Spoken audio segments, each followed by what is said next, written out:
Sabe aquela frase, de boas intenções o inferno tá cheio?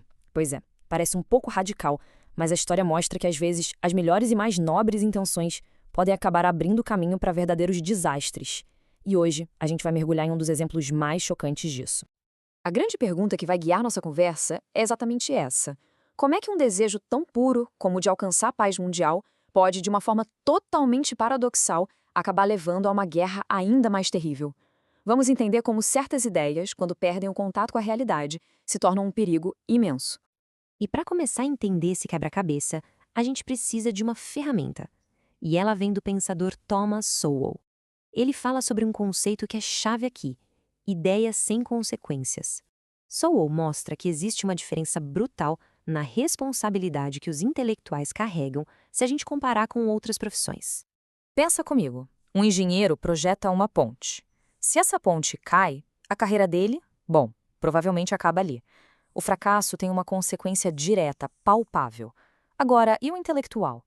Se uma teoria que ele promove com fervor resulta numa catástrofe social, raramente existe um custo pessoal. A ideia pode ser um desastre, mas o status do intelectual, muitas vezes, fica intacto. É exatamente essa desconexão com o mundo real que a gente vai explorar.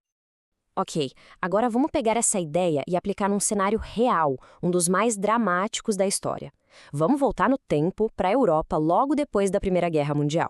Aquele conflito foi tão brutal, tão traumático, que um desejo avassalador por paz tomou conta de todo o continente. E daí surgiu um movimento pacifista com uma força gigantesca. A intenção era a mais nobre de todas: nunca mais uma guerra.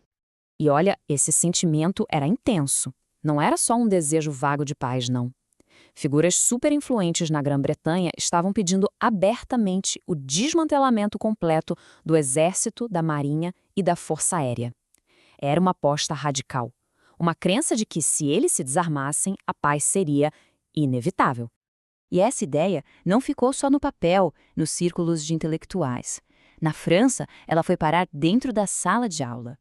Sindicatos de professores, por exemplo, começaram a boicotar livros que mostravam soldados de forma positiva, chamando qualquer texto que defendesse a nação de belicista. As escolas viraram na prática centros de promoção do pacifismo. A coisa chegou a um ponto que o Marechal Pétain fez um alerta sobre um perigoso desarmamento moral da juventude. Só que, enquanto as democracias europeias estavam mergulhadas nesse idealismo, uma sombra gigantesca crescia ali do lado, na Alemanha. Existia um abismo entre o sonho pacifista e a realidade brutal que estava se formando do outro lado da fronteira. Olha só que contraste alarmante. Em 1933, Hitler assume o poder. No ano seguinte, na França, o debate ainda era sobre o tal desarmamento moral nas escolas. Em 1935, a Alemanha rasga o Tratado de Versalhes e começa a se rearmar loucamente. E mesmo 3 anos depois, em 1938, grandes jornais britânicos ainda criticavam os próprios gastos com defesa como ineficientes.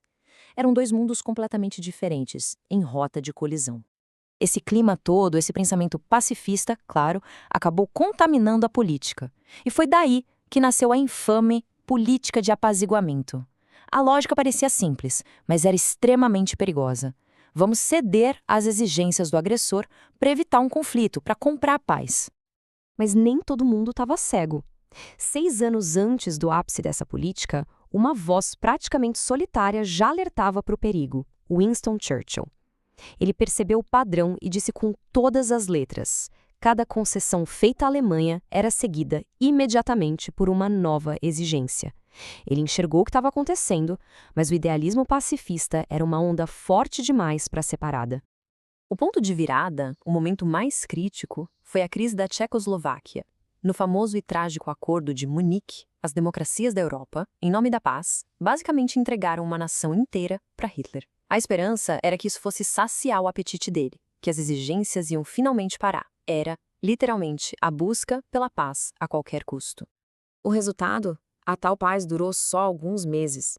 Logo em seguida, Hitler invadiu o que sobrou da Tchecoslováquia. E a ironia mais cruel, mais inacreditável de tudo, é que essa invasão foi feita com tanques fabricados na própria Tchecoslováquia. A boa intenção de apaziguar não só falhou, como literalmente armou o inimigo. E isso tudo nos traz a lição final, a mais dura de todas. O desastre que veio a seguir não foi um acidente de percurso, foi a consequência direta de um idealismo que se recusou a todo custo a encarar o mundo como ele realmente era. Por que a guerra se tornou inevitável? A resposta é bem triste. A percepção geral na época era que nem aliados nem inimigos acreditavam que a Grã-Bretanha e a França ainda tinham qualquer traço de honra nacional. Essa busca cega pela paz foi interpretada como fraqueza. E fraqueza no cenário internacional é um convite aberto à agressão. E a ironia final, a mais amarga, caiu no colo de Neville Chamberlain. O homem que voltou para casa prometendo paz para o nosso tempo, que sacrificou um país em nome de um ideal, foi exatamente a mesma pessoa que, menos de um ano depois, teve que anunciar a declaração da guerra mais devastadora que a humanidade já viu. As boas intenções não só não trouxeram paz, como ajudaram a criar uma guerra numa escala inimaginável. Então, o que a gente tira de tudo isso? Primeiro, ideias, por mais nobres que pareçam, têm consequências reais e profundas. Segundo, isolar uma ideia da prova da realidade é uma aposta muito, muito perigosa. E por fim, a sobrevivência, seja de uma pessoa ou de uma nação, quase sempre depende de um equilíbrio delicado entre nossos maiores ideais e as duras realidades do mundo. Isso nos deixa com uma pergunta final para reflexão. Em um mundo que é sim perigoso e imprevisível, qual é o verdadeiro custo de um idealismo que se recusa a enxergar a realidade como ela é?